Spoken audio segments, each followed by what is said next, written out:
Hallelujah. Hallelujah, Jesus. Hallelujah. Purihin ng Diyos. Diyos na nagbibigay ng hangin sa ating ilong. Purihin ng Diyos. Diyos na gumawa ng langit at ng lupa. Hallelujah. Purihin ng Diyos. Narito, magandang hapon sa lahat. Narito na naman tayo upang mag-aral ng salita ng Diyos. Salita na nagbibigay buhay, pag-asa, buhay na walang hanggan. Kaya ang sabi dito sa 2 Pedro chapter 3 verse 9, ang Panginoon ay hindi pabaya sa kanyang pangako tulad ng inakala ng ilan. Hindi pa niya tinupad ang pangako ngayon. Alang-alang sa inyo, binibigyan niya kayo ng pagkakataon ang lahat na makapagsisisi at magbalik loob sa Diyos, sapagkat hindi niya nais mapapahamak kayo. Ang sabi sa verse 40, ngunit sa araw ng Panginoon ay darating na tulad ng isang magnanakaw. Sa araw na yaon, ang kalangitan ay biglang maparang na may nakakingilabot na hukong, matupok ang araw at buwan at mga bituin, at ang lahat sa lupa ay malalantad. Yaman ganito ang maging wakas ng lahat ng bagay. Italaga na ninyo sa Kanya ang inyong sarili. Mamuhay kayo. Mamuhay kayo ng ayon sa Kanyang kalooban. Samantala inintay ninyo ang araw ng Diyos. Magsigap kayo mabuti upang madali pagdarating ng araw na iyon, araw ng pagtupok ng kalangitan at pagtunaw sa matinding init ng mga bagay na roon. Ngunit ayon sa pangako ng Diyos, naghihintay tayo sa mga bagong langit at bagong lupa, pinagarian ng katarungan. Kaya naman namin minamahal, samantala tayo naghihintay, sikapin ninyo mamuhay ng payapa, walang dugis at walang kapintasan. Alalahanin ninyo, kaya nagtitimpi ang Panginoon ay upang bigyan kayo ng pagkakataon na maligtas.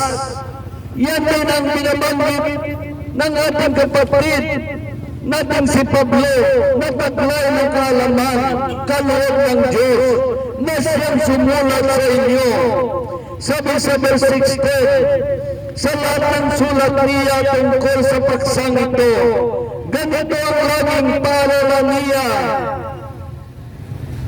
May ilang bahagi sa kanyang mga liham na mahirap unawain at binigyan ng maling kahulugan ng mga mangmang at mahina. Ganyan din ang kanilang ginawa sa ibang kasulatan. Ano pa? Ipinahamak nila ang kanilang sarili. Sabi sa verse 17, ngayon ito ay alam na ninyo, mga kapatid, dapat kayong mag-ingat upang huwag kayong mahiligaw ng mga tao walang matuwid na patakaran. Sa ngayon, hindi kayo matitinag sa inyong mabuting kalagayan. Ayon sa kagandaang loob ng Diyos, magpatuloy kayo sa paglago sa kabutihan at pagkakilala sa ating Panginoon at tagapagligtas na si Jesucristo. Sa Kanya ang kapurihan ngayon, sa Kanyang kapurihan ngayon at magpakailanman. Hallelujah! Dakilang Diyos, narito na naman kami upang mag-aral ng iyong salita, salita na bibigay buhay, pag-asa, buhay na walang hanggan. Buksan mo ang aming mga espiritual na mga mata, espiritual na pandinig. Bigyan mo kami ng espiritual na karunungan upang maunawaan namin ang iyong salita na nagdudulot ng pag-asa at kaligtasan, buhay na walang hanggan. Hallelujah! O Diyos, Ikaw ang aming guro, nagtuturo ng aralin. Kaya kung ano man ang plano ng Diablo sa lugar na ito ay ang ginigiba, winawasak sa ngalan ni Jesus through the power of the blood of Jesus at sa kapangyarihan ng patnubay ng banal na Espiritu Santo. Hallelujah! Purihin ka, O Diyos. Hallelujah! Amen.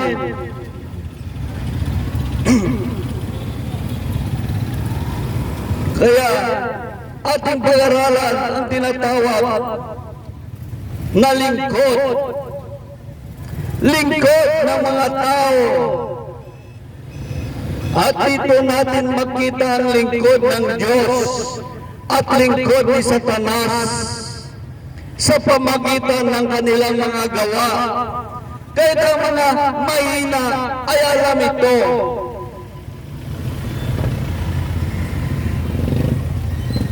Ang eleksyon ay isang pamaraan ng pagpili ng mga mananungkulan sa atin at sa bayan at sa Diyos.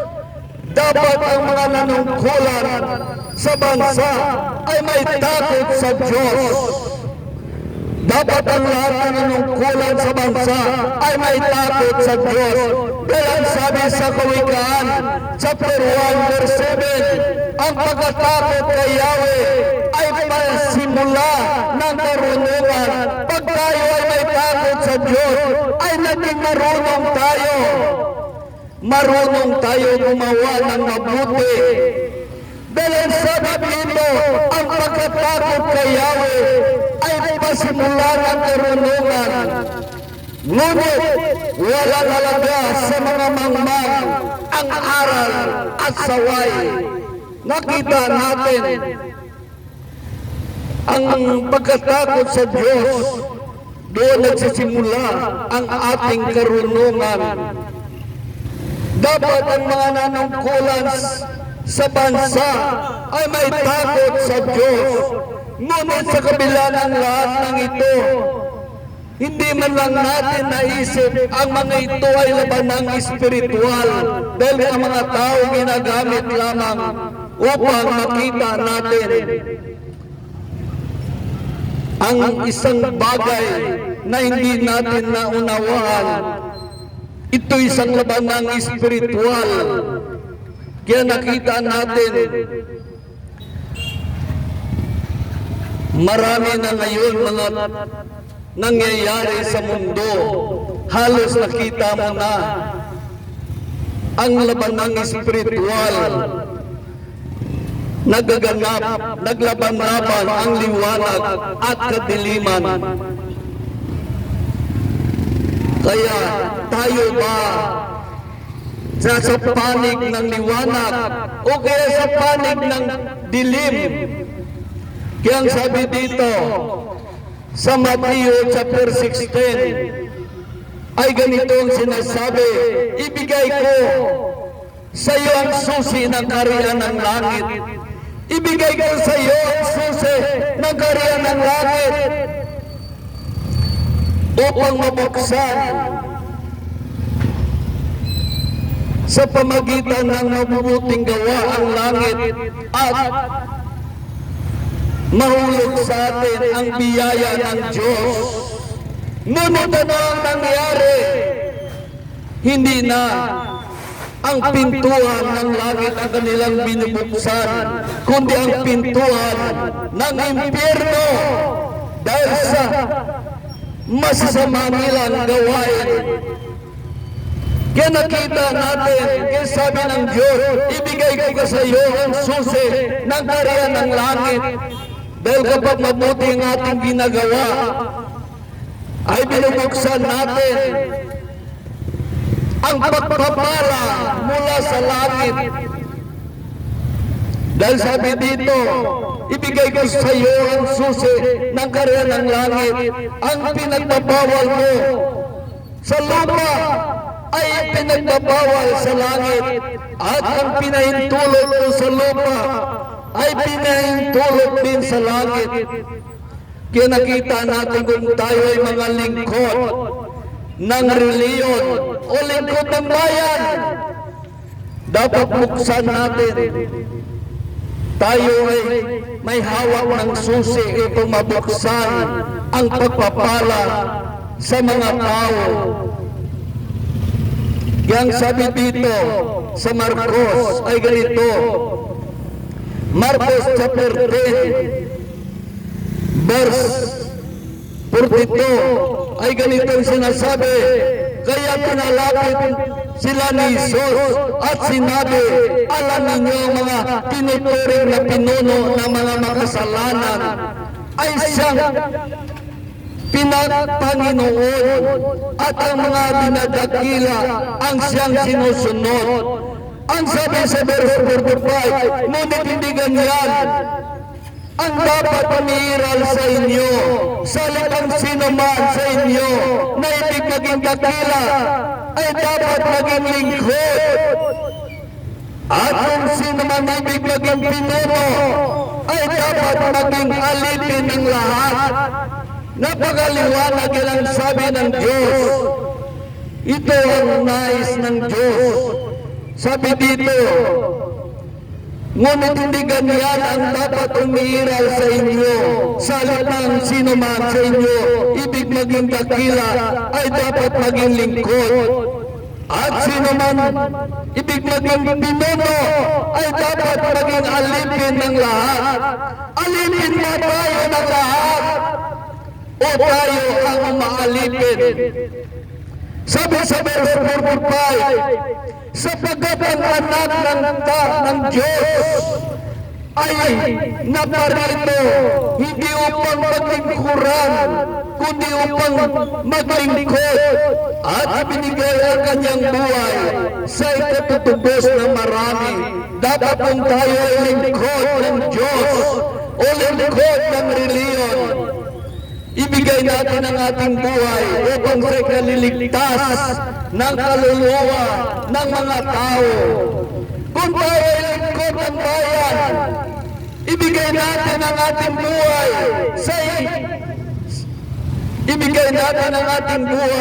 sa ikaliligtas ng bayan sa kahirapan. Yan ang nais ng Diyos. Dahil sabi dito sa verse 45, sapagkat ang anak ng Diyos ay naparito hindi upang paglingkuran, kundi upang maglingkod, at ibinigay ang kanyang buhay sa ikatubos ng marami. Nais ng Diyos ang nanungkulan ay may malinis na puso at malinis na hangarin upang magawa niya para sa kabutihan ng mga tao at manatili ang kalinisan ng pag-iisip ng mga tao, malinis na gawain ng tao, sa gayon manatili sa kanila ang Diyos. Kaya dapat ang mga nanungkulan ay may malinis na puso, malinis na hangarin, upang magawa nila ang paglilingkod, maayos na paglilingkod na may pag-ibig sa tao at sa Diyos.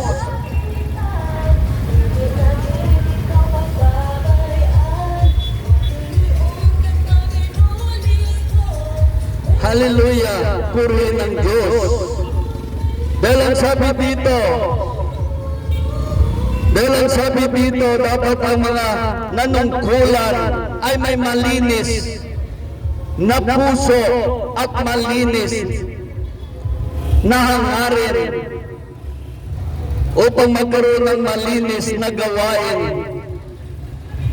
Ito ang nais ng Diyos.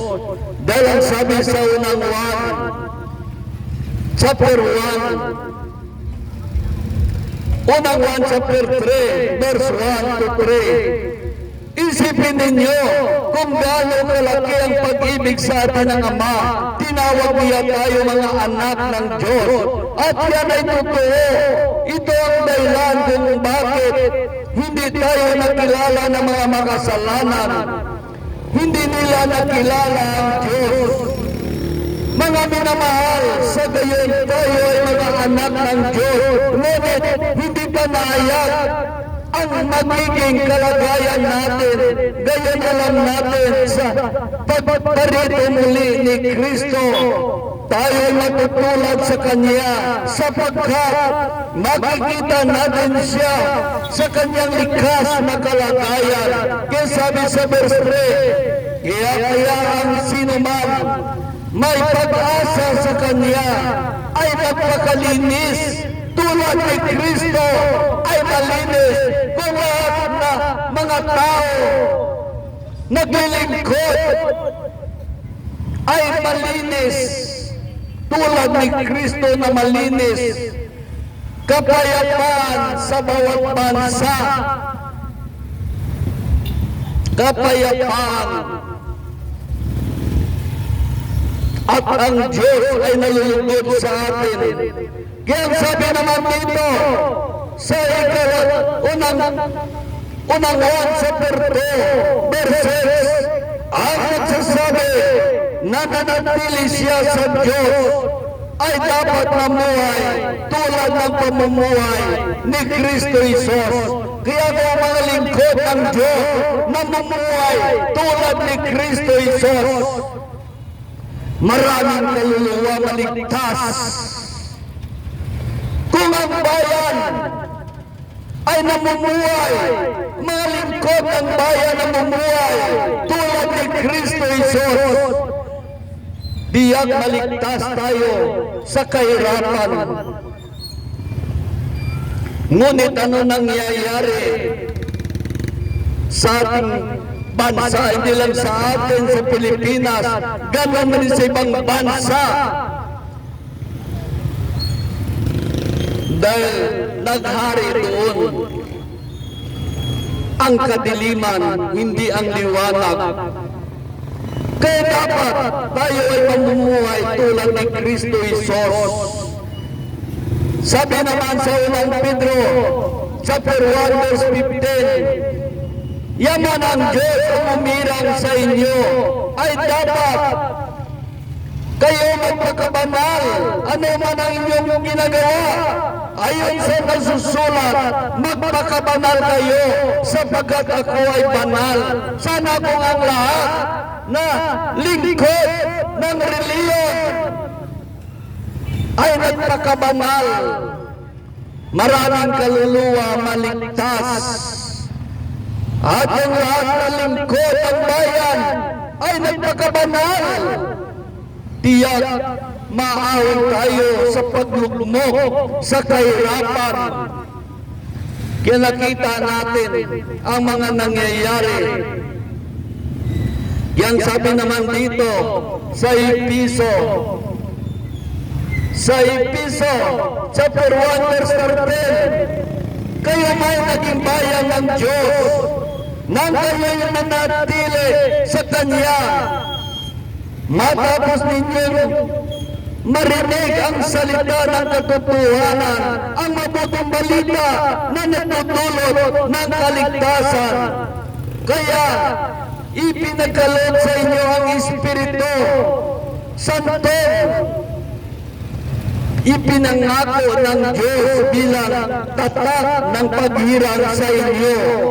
Ang Espiritu ang katibayan ng mga pangako ng Diyos sa ating mga hinirang hanggang makamtan natin ang lubos na kaligtasan. Purihin ang kanyang kadakilaan. Hallelujah! Dapat ang mga tao na ating ihalal ay may malinis na puso at malinis na hangarin. Ito ang nais ng Diyos. Ngunit ano nangyari? Tayo ay napailalim sa prinsipi ng kasamaan.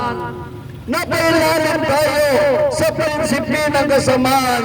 Dahil ang sabi sa Efeso chapter 1, nung una mga patay kayo dahil sa inyong pagsuway at mga kasalanan, mga patay tayo espiritual, kaya hindi natin magawa ang mabuti. Dahil sabi sa verse 2, sinunod ninyo noon ang masamang takbo ng sanlibutan ito at napailalim kayo sa prinsipi ng kasamaan na si Satanas. Kaya napailalim tayo. Kaya ang binubuto natin, ang mga tao na hindi makagawa ng kabutihan sa bayan. Sabi dito sa verse 3, dati kayo kabilang sa mga ito, namuwala yun sa pita ng laman at sinusunod ang masamang hilig ng katawan at pag-iisip. Kaya sa ating likas na kalagayan, kabilang tayo sa mga taong kinapuputan ng Diyos. Kaya tanong natin sa ating sarili, kung kabilang tayo sa mga taong kinapuputan ng Diyos, kung gumawa tayo ng hindi mabuti, napupuot sa atin ang Diyos. Hindi na ang Diyos napupuot sa atin, mismo ang mga kababayan mo napupuot. Kaya kailangan natin gumawa ng mabuti upang ang Diyos ay malugod at ang mga tao ay masiyahan mamuhay sa isang bayan na may takot sa Diyos. Dahil ang sabi naman dito sa Roma, ay ganito sinasabi sa Roma chapter 3 verse 10, ayon sa nasusulat, walang matuwid, wala kahit isa, walang makaunawa, wala kahit isa, walang namahanap sa Diyos. Ang lahat ay lumihis ng landas at nagpakasama, walang magawa ng mabuti, wala kahit isa. Ang lalamunan nila ay tulad ng libingang bukas. Ang kanilang mga labi ginagamit sa pandaraya, dila nila'y makamandag na parang ulupong, puno ng panungayaw at masasakit na salita ang kanilang bibig. Sabi sa verse 15, matutin ang kanilang mga paa sa pagbubo ng dugo, para dinaanan ng salot ang kanilang daanan. Hindi nila alam ang daan ng kapayapaan. Kaya sabi sa verse 23, sapagkat ang lahat ay nagkasala at wala sino mang karapat-dapat sa paningin ng Diyos. Lahat ay nagkasala at walang karapat-dapat sa paningin ng Diyos. Dahil tayo ay napailalim sa prinsipi ng kasamaan na si Satanas. Kaya itong mga labanang espiritual ang ating pinatayo ay mga sa panig ng kadiliman, hindi sa panig ng liwanag. Ang ating ipinatayo at pinuputo mga tao ng kadiliman, hindi mga tao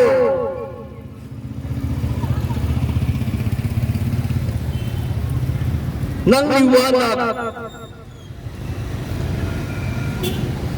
hindi mga tao na may prinsipyo na bitbit, hindi.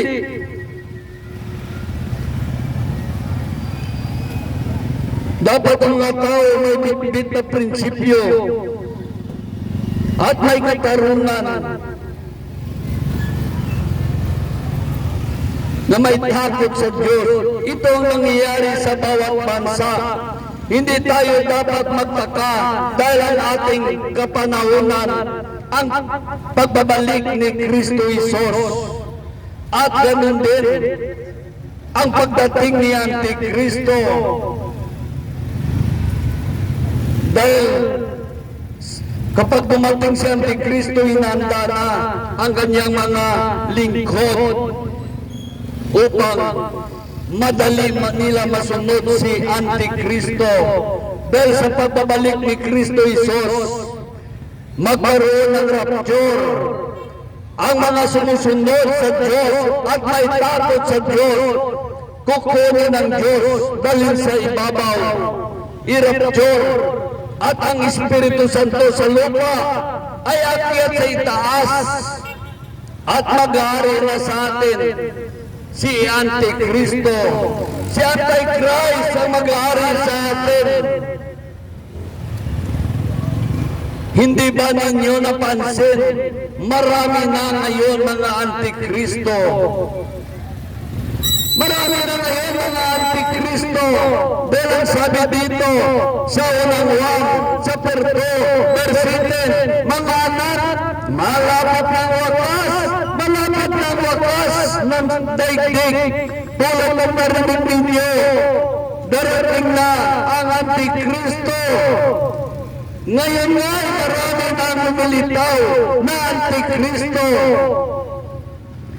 Kaya alam na natin malapit na ang wakas. Nakita na natin maraming Antikristo. Ngayon, mga ayaw makinig sa salita ni Kristo ay mga Antikristo. Yan ang mga Antikristo, mga tao gumagawa ng kasalanan at sumusuway sa Diyos. Yan ang mga Antikristo. Ayaw nila makinig sa sinasabi ni Kristo. Ayaw sumunod sa sinasabi ni Kristo. Yan ang mga Antikristo. Kaya sabi dito, mga anak, malapit na ang wakas, tulad ng narinig ninyo, darating na ang Antikristo. Ngayon na nga, marami nang lumitaw na mga Antikristo. Kaya alam natin malapit na ang wakas. Marami ngayon mga Antikristo, iba. 1/4 na Antikristo, iba 1/2 na Antikristo, iba 1/3 na Antikristo, iba Antikristo talaga. Ayaw sumunod kay Kristo, ayaw makinig sa salita ni Kristo. Iyan ang mga Antikristo.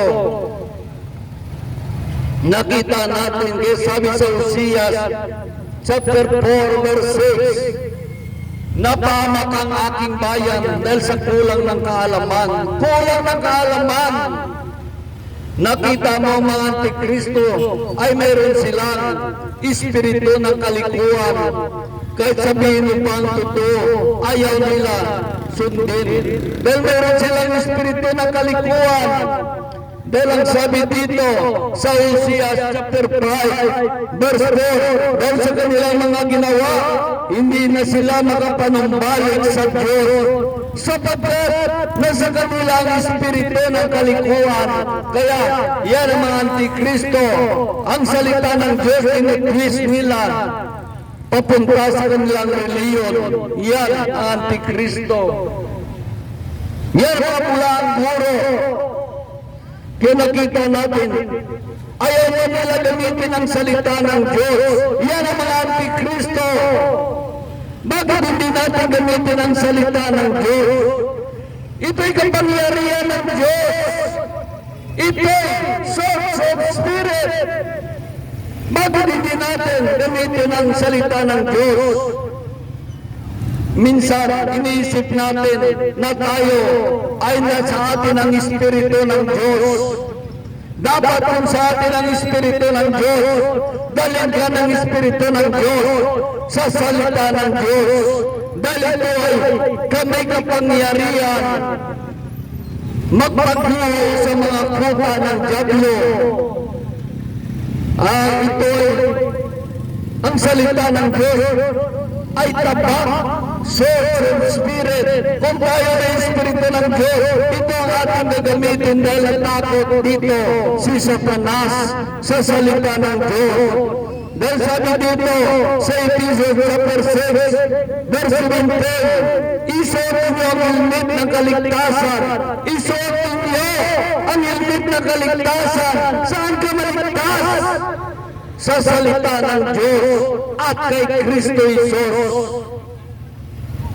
Sabi dito, isuot mo ang helmet ng kaligtasan at kunin ninyo ang tapat na kaloob ng Espiritu sa makatuwid ang salita ng Diyos. Ito ang itapat.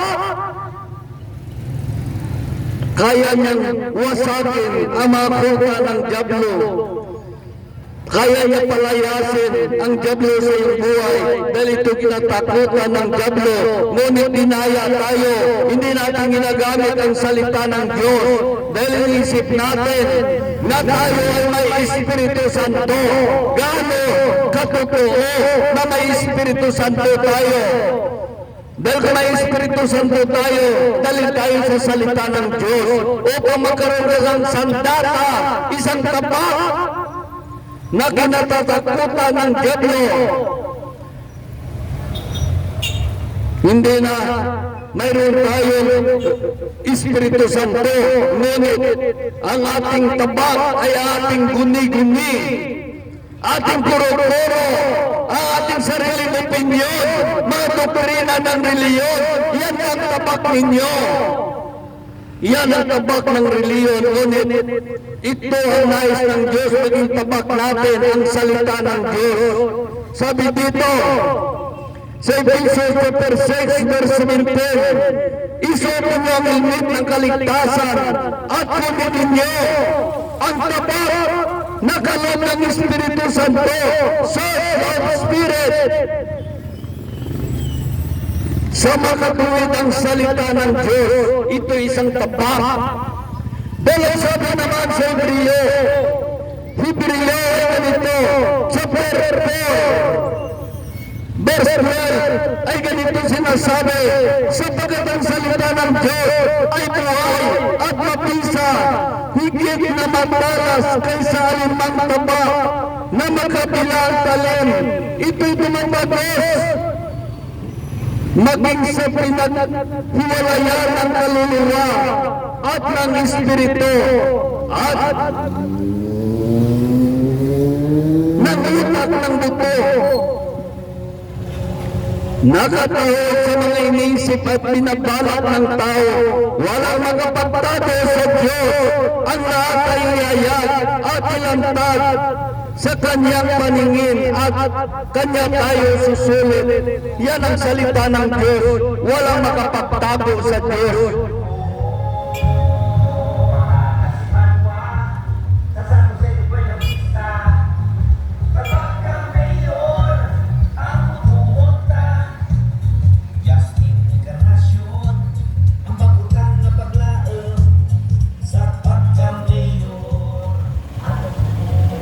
Hallelujah!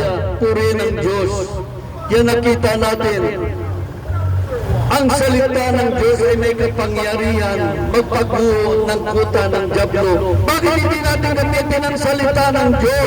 Dahil ito'y mga pangyarihan. Ito'y tapat ng Espiritu Santo.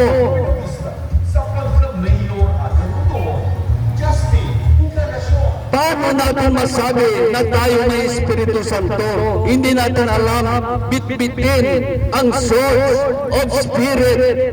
Ito'y makapagpagbuo ng mga kuta ng dyablo.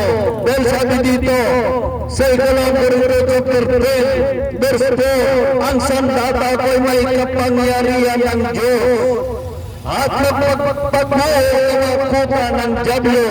Hindi sandata ng sanlibutan. Sinisira ko mga maling pangatwiran. Sinusubuko ang lahat na nagmamataas laban sa Diyos at pinibiyag ang lahat ng isipan upang tumalima kay Kristo Jesus. Bakit kailangan biyagin na inyong isipan upang marating nyo ang kaligtasan? Kung kay Kristo kayo,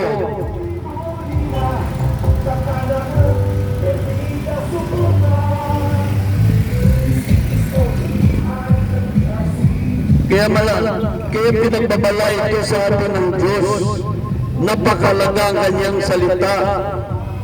Dahil ang sabi dito sa Galatia chapter 1 verse 7, ang totoo walang ibang mabuting balita, lamang may nanliligalig sa inyo at nagsisikap na baguhin ang mabuting balita tungkol kay Kristo. Sabi sa verse, maging kami o isang anghel man mula sa langit ang mangaral sa inyo nang ibaray sa mabuting balita. Pinangangaral namin, pagasumpain siya, napakaliwanag, siya pagasumpain. Sabi sa verse 9, sinasabi namin, at inuulit ko, kung may mangaral sa inyo ng iba, kaysa mabuting balita, tinanggap ninyo, pagasumpain siya. Kaya kailangan ng salita ng Diyos, dahil ito, nagbibigay sa atin ng pag-asa, buhay na walang hanggan. Dahil ang sabi dito, si Jesus mismo ang nagsabi nito sa atin. Sabi sa 1 chapter 12, verse 49, sapagkat hindi ako nagsasalita sa ganang sarili ko lamang, kundi ang Amang nagsugo sa akin. Kung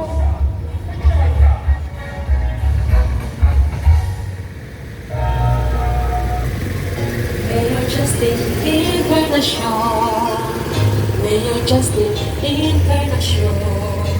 kaya napakaliwanag pati si Kristo, hindi siya nagsasalita sa ganang kanyang sarili, kundi sabi dito sa 1 chapter 12 verse 49, sapagkat hindi ako nagsasalita sa ganang sarili ko lamang, kundi ang Amang nagsugo sa akin, na siya nagutos kung ano ang aking sasabihin at ipahayag. Sabi sa verse 50, at alam ko ang kanyang utos ay nagbibigay buhay na walang hanggan. Kaya ang pinagsasabi ng Ama, ang siya kong sinasabi, napakaliwanag. Ang salita ng Diyos ay nagbibigay ng buhay na walang hanggan. Bakit hindi natin gamitin ang salita ng Diyos? Dahil ito pagkain ng ating espiritu.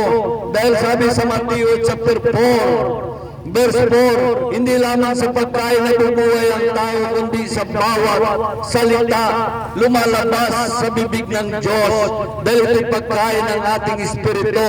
Ang ating katawan kumakain ng niluto na pagkain, ngunit ang ating espiritu ay kumakain ng salita ng Diyos. Yan nakita natin. Kailangan ang mga tao ay nagbabasa ng salita ng Diyos upang magkaroon sila ng signal sa Diyos, upang maunawaan nila ang salita ng Diyos. Ngunit ang mga tao, hindi nila pansin ang salita ng Diyos, hindi nila minahal ang salita ng Diyos. Dito natin makikita kung sino ang nag-aaral sa buong sanlibutan, ang liwanag ba o ang kadiliman. Dito natin nakikita. Kaya sabi dito, tinakmil nila ang salita ng Diyos. Dahil sabi dito, sa 1 chapter 12 verse 48, may hahatol sa sinumang magtakbil sa akin at hindi tumanggap ang aking mga salita. Ang salitang ipinayag ko ang hatol sa kanya sa huling araw. Kaya pag hindi natin tinanggap ang salita ng kaligtasan, hatulan tayo ng Diyos sa pamagitan ng ating mga gawa.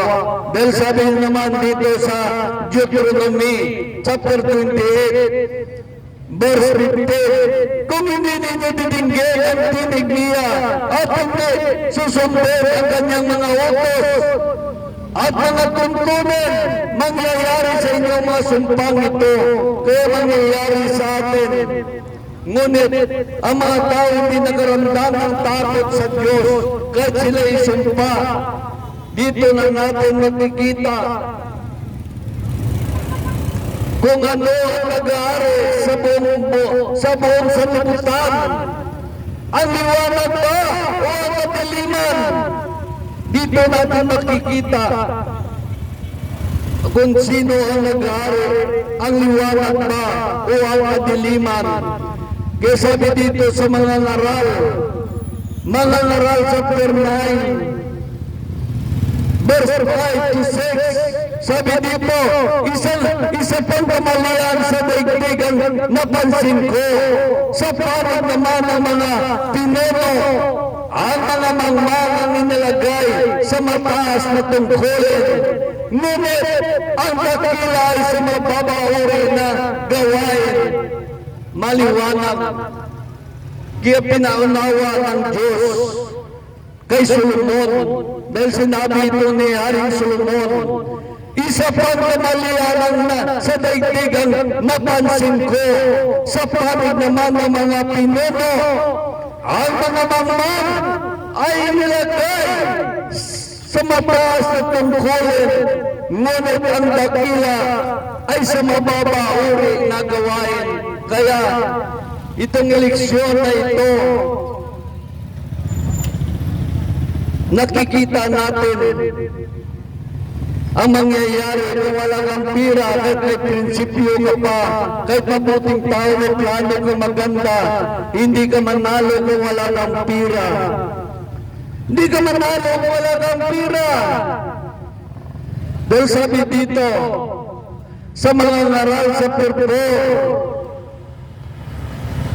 mga ngaral sa purpur,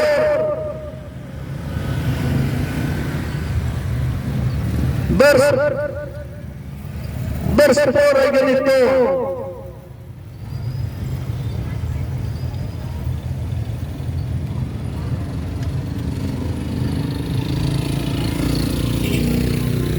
nakita ko ng tao, nagpapumagi upang maigitan ang kapwa, wala yung itong kapuluhan, at nawawi sa wala. Sinasabi nilang ang mangmang lamang ang naghalukikip ng kanyang kamay at nagpakamatay sa gutom. Maring tama, ngunit mas mabuti may kaunting iniimpok. Napanatag ang iyong kalooban, kaya patuloy kayo magpakahirap, ngunit wala namang pakinabang. Kaya marami dito nang maghirap na wala naman itong pakinabang, mauwi lang sa wala. May mga bagay pa sa ibabaw ng lupa, nakita ko walang kapuluhan. Ito ang tao nag-isa ay nabubuhay, walang kaibigan, ni walang kamag-anak, ngunit walang tigil sa paggawa. Wala siyang kasiyahan, niya itanong sa sarili kung kanino mauwi ang kanyang pinaghirapan.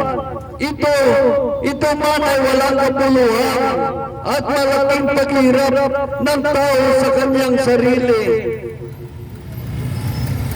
Kaya sabi dito sa verse 18, tungkol sa mga kainiisip ng tao kung sila ay sinusubukan ng Diyos upang ipakilala sa tao ay tulad lamang ng hayop.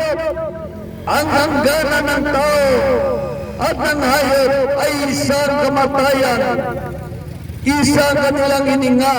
Ang tao ay walang pagkaiba sa hayop, pari-pareho, walang kapuluhan. Isang kawian ng lahat ay buwas sa labok at sa labok dinuwi. Kaya nakita natin, ito ay isang labanan espiritual na dininyo na malayan. Kahit sa ating buhay ay mayroong labanan espiritual, naglalaban ang liwanag at ang dilim. Naglalaban ang liwanag at ang kadiliman sa ating buhay. Tingnan natin ang ating sarili. Namuhay ba tayo sa liwanag o sa kadiliman? Ano ang pinatayo mo sa iyong buhay? Liwanag ba na nagmula sa Diyos o ang kadiliman na nagmula sa Diyos?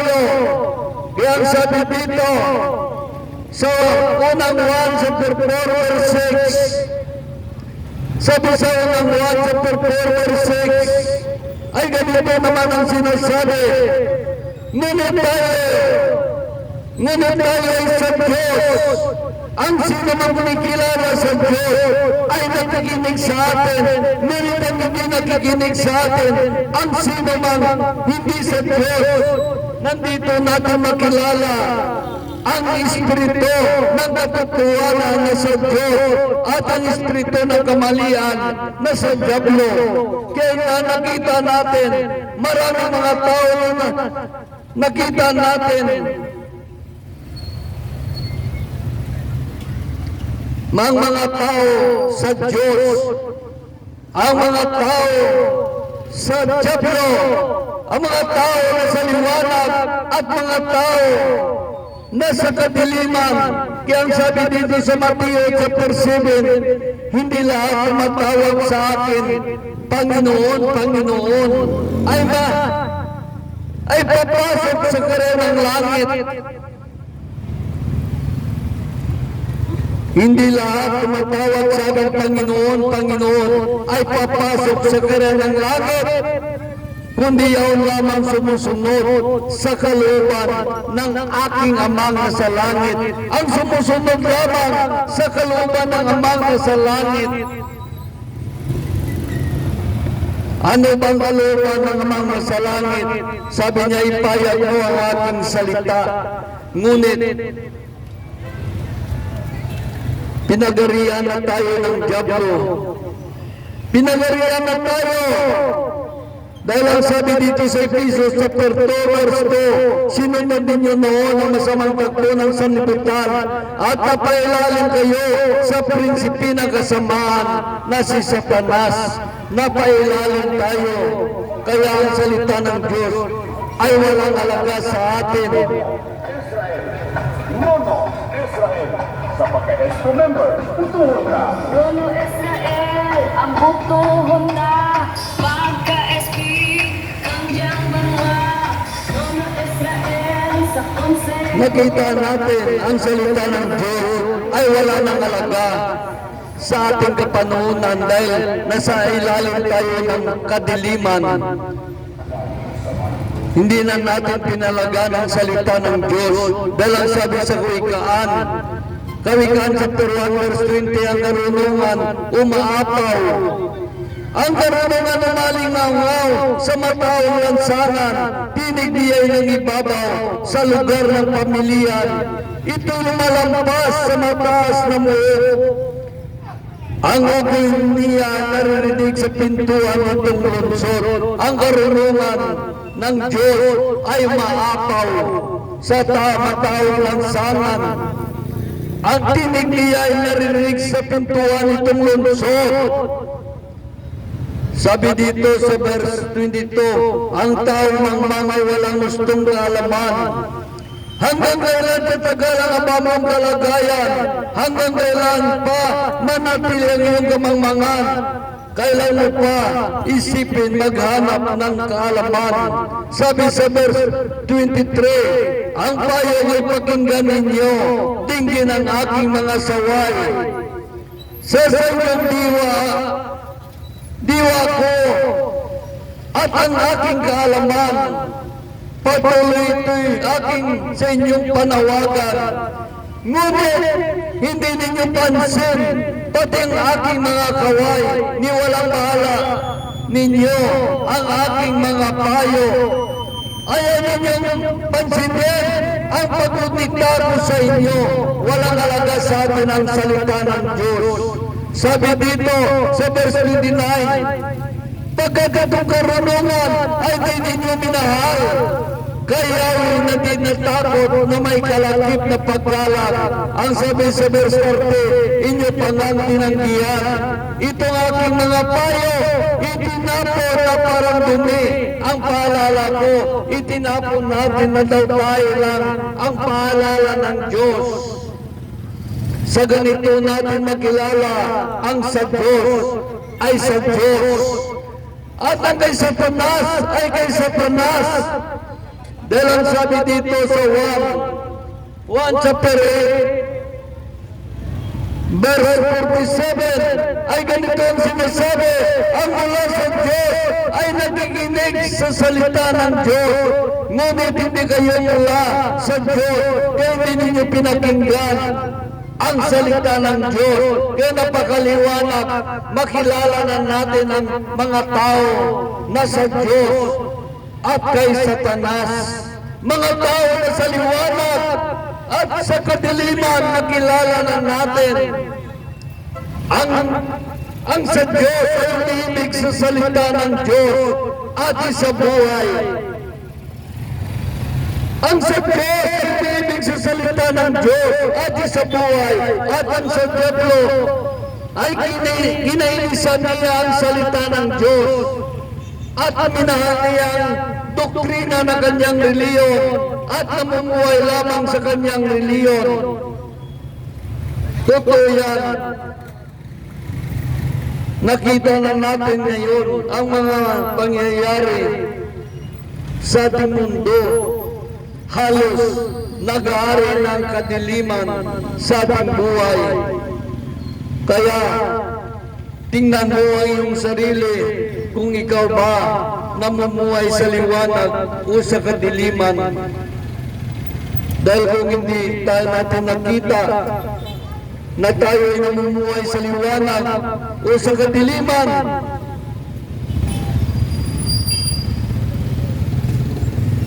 mapapahamak tayo. Kaya sabi dito, sinabi naman sa Mikas ay ganito, sinabi ng Diyos kay Propeta Mikas chapter 7 verse 1, kapag-abag ako ang katulad ko, isang taong gutom, naghanap ng bungang kahoy, ngunit walang makita isaman. Walang isang ubas o kaya isang igos na labis kong kinasasabikan. Ang sabi sa verse 2, napawi na sa lupain ang lahat ng tapat sa Diyos. Wala nang magpigayang matuwid. Ang lahat ay nag-aabang ng pagpapatay. Ang bawat isa ay naghanda ng bitag laban sa kanyang kapwa. Ang lahat naghanap ng pira. Bihasa sila sa paggawa ng kasamaan. Ang mga pinuno at ukol ay humingi ng soul. Kasabot nila ang paggawa ng masama. Ang mga kinikilalang tao ng bansa. Yan ang nangyayari sa bawat bansa. Kaya ang sabi naman dito,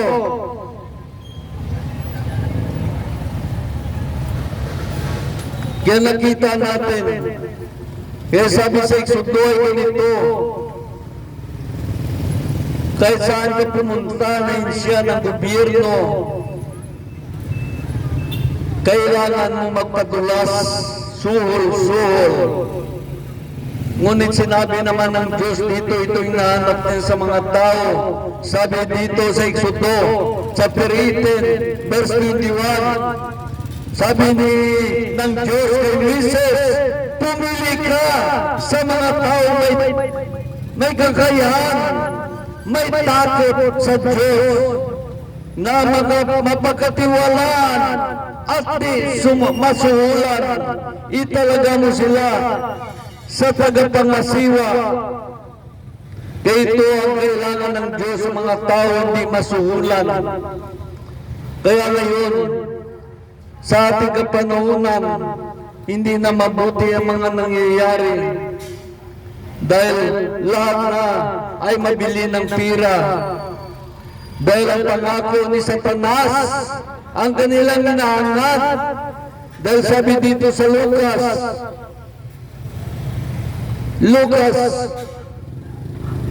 chapter 4 verse 6 ay ganitong pangako ni Satanas na ating naisabutin. Sabi dito Lucas chapter 4 verse 6, ibigay ko sa iyo ang lahat ng kapangyarihan, kadakilan, Kaharian ito, wika ng Diablo, ipagkaloob ko ito sa inyo. Kung ako'y sambahin ninyo, kaya ito ang inagad ng tao, kapangyarihan, kadakilaan, kaharian, maging hari siya. Kaya maraming mga tao na papahamak ngayon sa impyerno dahil ang kanilang pinipili ang pangako ni Satanas, hindi pangako ng Diyos. Dahil ang pangako ng Diyos ay ganito naman. Sabi sa Marcos chapter 8, ay ganito sinasabi ng Diyos. Itong pangako ng Diyos.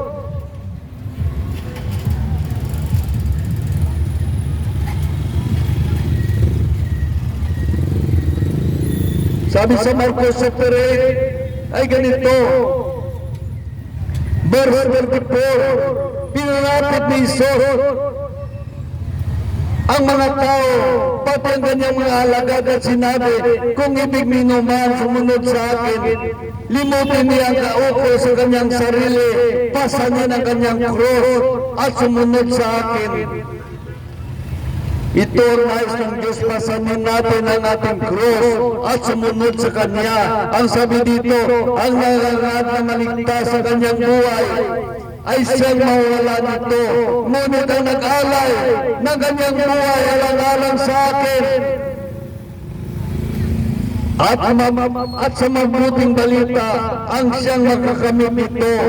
Sabi sa verse 46, anong mapapala ng isang tao makamtan niya ang buong daigdig kung katumbas naman ito ang kanyang buhay. Kaya napakalaga ang ating buhay na walang hanggan. Kaya sabi dito sa Marcos chapter 10 verse 42, kaya pinalapit sila ni Jesus at sinabi, alam ninyo ang mga tinuturing pinuno ng mga makasalanan ang siyang pinaka-Panginoon at ang dinadakila ang siyang sinusunod. Ngunit hindi ganyan ang niiral sa inyo.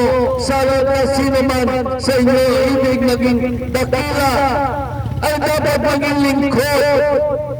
At sino man ibig maging pinuno ay dapat maging alipin ng lahat. Sapagkat ang anak ng Diyos ay naparito hindi upang paglingkuran, kundi upang maglingkod at ibinigay niya ang kanyang buhay sa ikatutubos ng marami. Iyan ang Diyos. Binigay niya ang kanyang buhay. Ganyan ang pag-ibig. Dapat ang pag-ibig natin tulad ni Kristo Jesus na kaya natin ibigay ang ating buhay para sa kaligtas ng kaluluwa.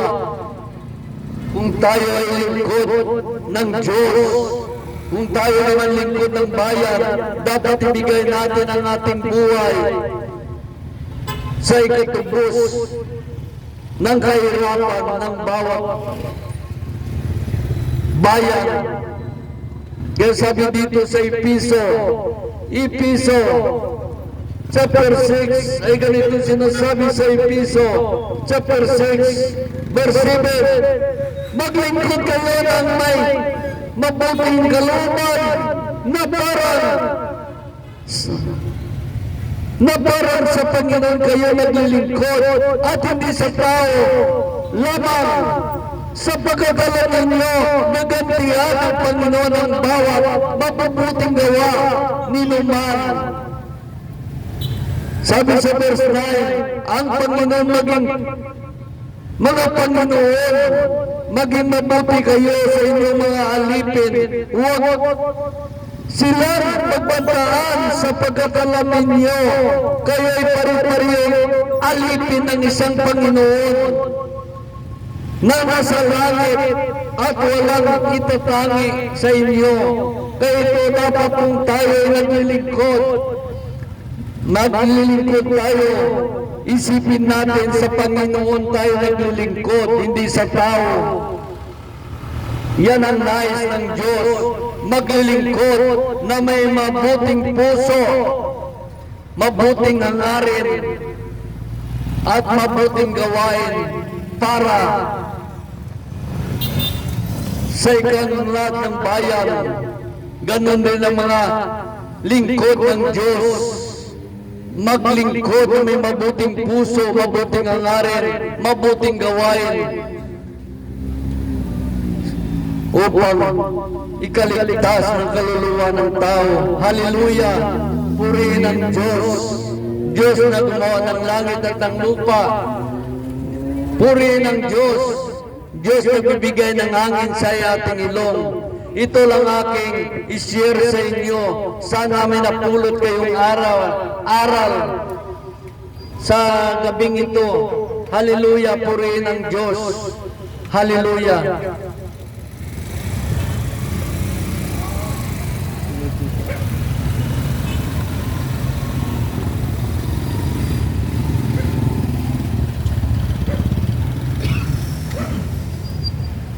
So,